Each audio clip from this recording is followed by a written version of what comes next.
we're going to talk about 5G. So hopefully this is an easy question. How many people in the audience know about 5G? Okay, thank goodness. And if you don't, you're going to have pretended you just did, and I'm going to explain it anyway.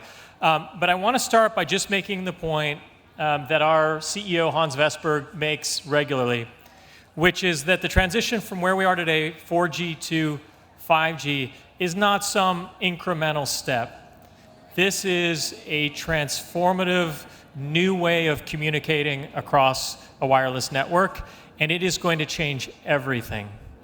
And the mobility sector is poised to be transformed for the better by the deployment of 5G as well as any other industry. And my team, so I'm the Vice President of City Solutions. I should have introduced myself at the beginning, but Sean Harrington. And the team that I lead is focused on transportation mobility among a few pillars in this space of smart communities. But as we think about 5G, we see this amazing opportunity to take what we call the currencies of 5G, or the capabilities, and apply them to the transportation sector in a way that dramatically improves the outcomes that we're all seeking, meaning we get from A to B more quickly, more safely, more efficiently, and with less friction. And so before we get into some of the use cases that we see, just want to level set for those who raised their hand but didn't really know what 5G was. I'm not going to go through all of these capabilities, but just highlight a couple. So 5G is getting deployed now. This is here and today. This is not some futuristic, we will build it. It is here in the US. We are launching a total of 30 cities by the end of the year. And in those locations where we have 5G, I'll focus on bandwidth and latency as the two biggest characteristics that will impact the transportation sector. So bandwidth, this is something easy to imagine. We've all gone from 3G to 4G. We know what it's like to move from taking hours to download a video to being able to stream Netflix on your phone. But the bandwidth jump from 4G to 5G will be another 1 to 2 orders of magnitude. And this isn't about being able to download a video on your phone, as we'll see in the transportation sector. This is about being able to move video data and other information being collected in cars, on mobile apps, from data in the infrastructure, high bandwidth, content-rich data super rapidly with a bandwidth that is going to be required in order to make use of it to deliver better transportation.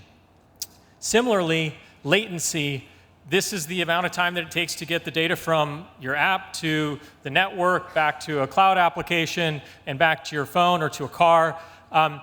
Latency is coming down, again, by orders of magnitude as we roll out this technology. And particularly when it comes to mobility, we can all imagine what hundreds of milliseconds means when it comes to transportation. If you think about being able to detect a potential accident and then be able to respond in single-digit milliseconds versus hundreds of milliseconds, that's the difference between 40 or 50 feet of stopping distance, which could certainly mean the difference between an accident or preventing one. So that's where latency becomes super important, and one of the key characteristics that we see with 5G being relevant in the transportation sector. So, what specifically is happening as it relates to the transportation sector? Well, C-V2X is one area that I'll spend some time.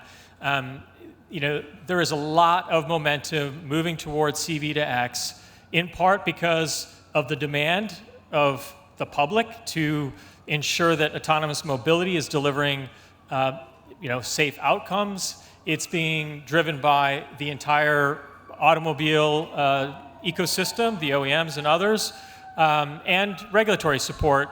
And as we've seen now in the last few years, the opportunity is to take advantage of the investment that companies like Verizon are making in 5G, and to use that same infrastructure to enable all of these use cases in C-V2X without having to go build a separate set of infrastructure and communication, which was the path that many countries, including the US, were going down with what was called DSRC.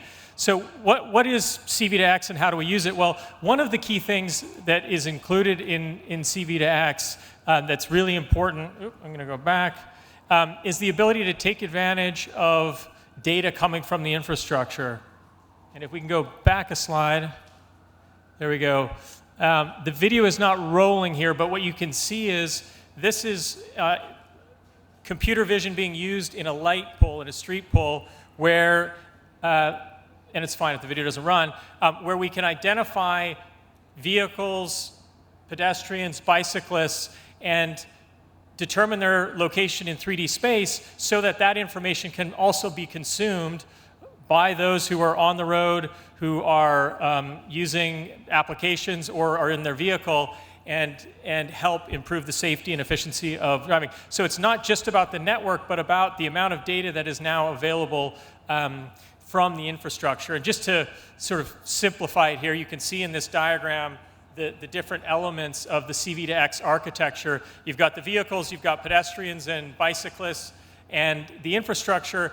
And now with 5G, what we're layering on is the ability to have the network connect all the elements that are interacting out on the road, again, to deliver on some very important use cases. And so what are those? It's not just about safety, although safety is particularly important and salient for everyone because we all want to have we want to reduce the number of fatalities, and there are nearly 40,000 fatalities associated with motor vehicle accidents, about 6,000 with pedestrians out on the road. So of course, we'll spend some time on safety, but this goes far beyond safety. This is transforming the way that people move around, both in vehicles and in other modes of transportation.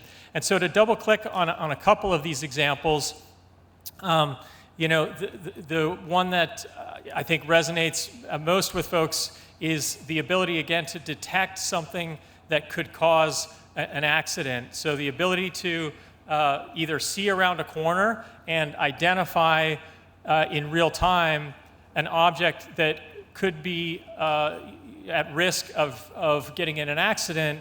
And generally, of course, we're most concerned about vulnerable road users, and then relay that information with the latency that's required, i.e. milliseconds, to respond is going to be absolutely critical. So just to play that out even in more detail, you can see the vehicle that is approaching the intersection that is interested in making a left-hand turn.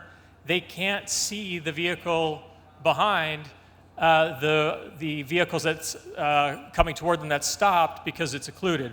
Well, with the ability to access a video camera that is able to see that vehicle, we can then send information to an application that says, hey, we know that there is a potential accident here if this vehicle turns left, and we're going to send that alert to the driver, whether that's a connected car with a human driver or an autonomous vehicle, and prevent that accident.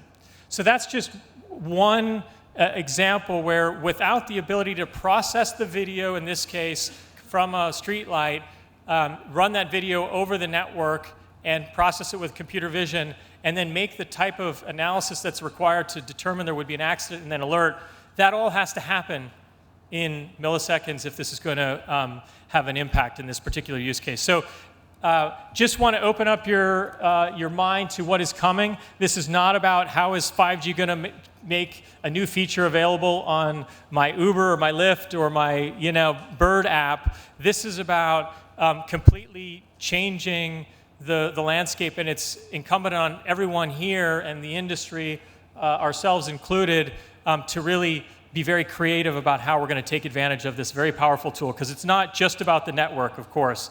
The network is just a tool and an enabler for us to all collectively do a lot more with that increased capacity, bandwidth, latency, and all the other characteristics. With that, thank you all for your time. Again, Sean Harrington with Verizon. We have a booth back here at the show showcasing some of what we're doing in the mobility space, and look forward to meeting with you. Thank you.